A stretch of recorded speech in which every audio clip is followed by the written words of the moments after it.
The early years, which we call the grammar stage, are marked by a high tolerance for and love of repetition. I've got a 4-year-old, a 2-year-old, and I know this. On a minute-to-minute basis, they like to say things over and over again. So we're going to use that natural tendency to fill them up with facts. Math facts, such as multiplication tables. Language facts, such as parts of English and Latin. Bible facts, music facts, astronomy facts, biology facts, history facts, and the likes. Songs and chants will be our aids in doing so, and our hallways will be filled with the music of learning, and likely also the homes of our students.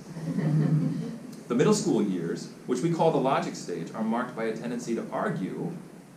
So, we will teach our students the tools of formal logic so they can argue better. I want to warn the parents here that this argumentation likely won't stay in our classrooms, but we will certainly couple the teaching of these skills with an emphasis on the fifth commandment. Our aim is to equip our students to evaluate the truth claims that they will encounter throughout the rest of their lives. Competing worldview claims are absolutely everywhere in our culture, and we want our students to be able to see and critique them rather than accept them at face value. When they do so, we want students to be able to move beyond their own feelings and into engagement in a way that respects others by trying to convince them rather than shut them down. During the logic stage, we will also introduce non-Christian thinkers who have shaped our culture, guiding our students through selected readings under the care of our committed Christian teachers. Our students will grow up and will live in a world that is largely not Christian, and they will encounter non-Christian ideas that are presented as unquestionably true. We believe it is folly to send children out sheltered and unprepared to meet an increasingly hostile world. As a community of Christians, we can love others by preparing the minds and hearts of our students, equipping them to critique the culture rather than be engulfed by it. We aim to show our students how non-Christian thinkers can capture partial truths through general revelation, but that without Christ at the center, they will always be led astray. This process will prepare them to see how non-Christian influences have shaped our society for better or worse, and equip them to begin the work of cultural redemption.